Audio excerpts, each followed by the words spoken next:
অধ্যাপক মোহাম্মদ আব্দুস সালাম। আমি আপনাদের সামনে উপস্থিত হয়েছি প্রস্টেট ক্যান্সার সম্পর্কে আলোচনা করবার জন্য। প্রস্টেট গ্ল্যান্ড পুরুষদের জননতন্ত্রের একটি অংশ মাত্র।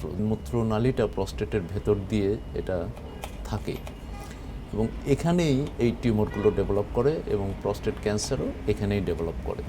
অনেক সময় এটার অস্তিত্ব বোঝাই যায় না, তার মানে উপসর্গ ছাড়াই এটা বাড়তে থাকে। যারা বয়োবৃদ্ধ, যাদের বয়স 55 থেকে 75 বছরের মধ্যে, তারা অবশ্যই ঝুঁকিপূর্ণ একটা অবস্থানে আছে। পরিবারে যদি কারো প্রস্টেট ক্যান্সার থেকে থাকে তাহলে এটা খুবই সম্ভব যে আপনারও প্রস্টেট ক্যান্সার হওয়ার সম্ভাবনা থাকতে পারে। সাধারণ মানুষ অনেক সময় বুঝতেই পারবেন না, সে কারণেই এটাকে বলা হয় প্রস্টেট ক্যান্সার পুরুষদের জন্য নীরব ঘাতক। অনিয়ন্ত্রিত প্রস্রাবের জ্বালা পোড়া, প্রস্রাব বারবার হওয়া, রাত্রেবেলা বারবার ওঠা, প্রস্রাবের সঙ্গে রক্ত আসা, খুব সাধারণ পরীক্ষাতেই এটা বোঝা যায়।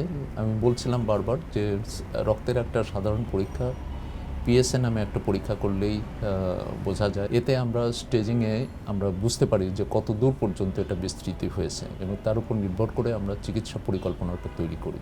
প্রস্টেট ক্যান্সার সম্পর্কে সচেতনতা খুবই দরকার। এটিকে অবহেলা করার কোনো কারণই নেই। যদি মেটাস্টেটিক হয় তাহলে লাইফ সেভিং অনেক ওষুধপত্র এখন এসছে, যাতে করে আমরা মানুষের প্রায় 10 বছর আয়ু প্রায় 50%-এর কাছাকাছি নিয়ে যেতে পারছি। তো এই ধারণায় আমরা বলতে পারি যে প্রস্টেট ক্যান্সার একটা ফ্রেন্ডলি অসুখ, যদি এটা চিকিৎসা ঠিকঠাক মতো করা যায়। কিন্তু যদি ঠিকঠাক মতো না করা যায়, এটা কিন্তু একদম দানবের মতো, এটা প্রাণসংহারক।